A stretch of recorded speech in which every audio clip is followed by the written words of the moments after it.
Good morning, ladies and gentlemen, and welcome to the show on this Friday, the 12th of August, 2022. Thank you for tuning in. I'm glad to have you guys here. I don't know if you guys are familiar with, well, let me start the charts and just let me show you. Let's start the charts right here. Take a look at this. This is George Orwell's novel, 1984. I think it was made into a movie as well. What it was about the future and how, well, from the time the book was made, 1984 was quite far into the future and what the future would be like. And maybe he got a little bit short in the year 1984 it being like that, because it's not quite like that even now in the year 2022. But we're heading in that direction. And what I find notable here about this is that about 50% of the population is blindly oblivious to it. And they're pretty much accepting of the fact that we're moving toward this dystopic type future where people will be separated into the individual within society, and that individual will be totally controlled by the government, even down to what you think, so that even thought will be controlled. So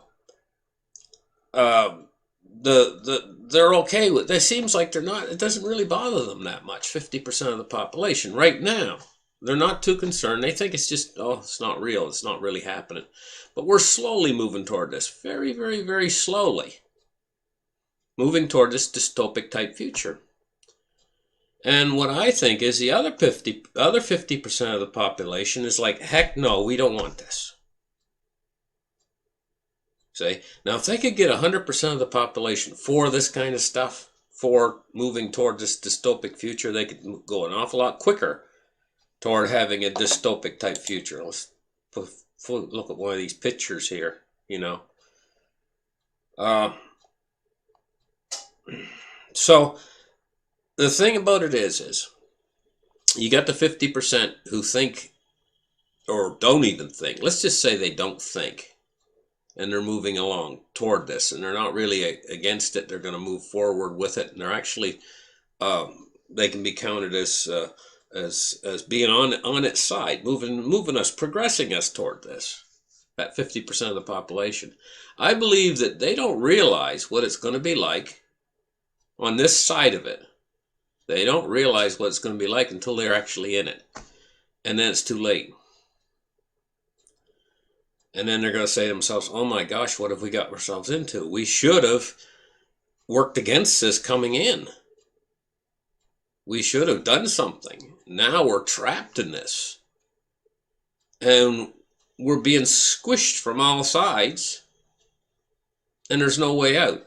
It reminds me of maybe an animal getting caught in a trap, and there's something really delightful inside the trap. You know, the smells are coming out of the trap from maybe a piece of meat that's been cooked in this. He walks into the trap and the door hasn't shut behind him yet. And this is where we're going with this. Let's take a look at what the prices are today on the different markets. I'm going to start with silver. 27 cents to the upside at 20.56. So, you know, we've been seeing some gains on silver lately, but it's kind of found a range now between 20.30 and 20.80, more or less. And right now it's right in the middle of that range. Let's take a look at gold. Gold's at $17.94. It's up $4.20. I guess what I'm trying to say about that Orwell type thing, 1984, using that one. And there's other books, you know, like Brave New World is another one. Futuristic books. And by gosh, we're moving toward that future. And when you see things coming out like things like devices that can be put in people's brains, and yeah, that does have tremendous potential in medicine. Perhaps people who have spinal cord injuries and things like that does have tremendous potential. But on the other side of that coin, when you think about the other things it could be used for, the future's got two directions it can go, It can go off into a rosy future for humanity, or a very dark place in the future. And that's always the way with the future. It has roads it can go, or anywhere in between it can go. Okay, I'm a little bit sidetracked right now. We're talking about gold, $17.94. It's up $4.20. Gold and silver are going to keep up with inflation. And I know they've manipulated them down for a long time, suppressed the price and stuff on gold, these spoofers. But eventually, they're going to keep up with inflation. They always have. And right now, inflation has eroded the purchasing power of the dollar. Now, we are undergoing right now the disinflation I talked about over the last couple months. I said that the central bank would probably cause some disinflation. Disinflation is when the inflation becomes less profound. Like, if say the CPI is 10%, disinflation would be where it drops down to 9% or 8%. Yes, you still have inflation, but it's not as profoundly bad as it was, because the disinflation brings it back down a little bit. So I said we'd have disinflation. Now we're in that period of disinflation. If something goes wrong in the system, we could have a 2008 type event. There's a danger of that over the next number of months, while the Fed gets ready to perhaps pivot,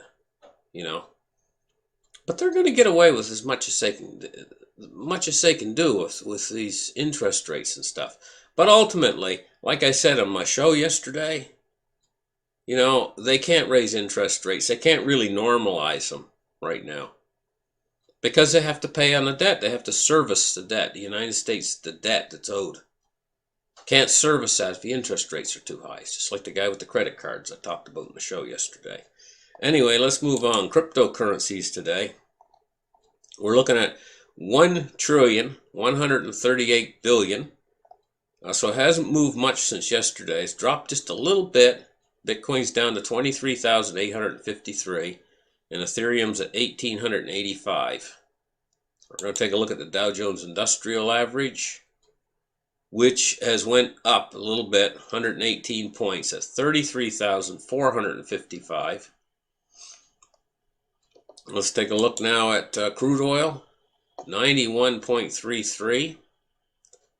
It's up $3. Wow. No, down $3. No, it's a big movement. 3.19%. Yeah, crude oil's been hovering, but I'm going to tell you, a couple things can happen with crude oil. One is demand destruction, if the price gets too high. But on the other side of that, they're a little bit on short supply on crude, or at least they have been. Crude's very volatile. You remember, it wasn't that long ago, it dropped down to negative $40. Let me see if I can see that here on this chart. If I go to 5-year, I'll probably spot it. Yeah, it's this thing right here. It's this. I think it was this one right here. It dropped down below zero. It dropped down to $40. In other words, if you had went out and had a tanker, you could fill the tanker and they'd pay you $40 a barrel to take it. During that, just a very short. It's only lasted, I think it lasted like 1 day or something. It was negative 40. So it would pay you to have an empty tanker and fill it. It'd pay you to fill it. Move index, 111. I imagine there was some people that got rich from that. Move index, 111. Bonds and rates today. We're looking at falling yields on the long end of the yield curve. U.S. 10 years at 2.85. It's fell 3 basis points.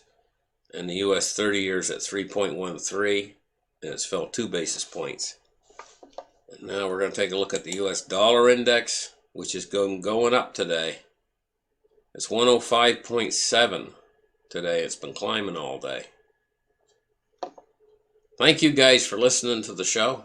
Like and subscribe, and we'll catch you guys in the very next episode. Bye-bye.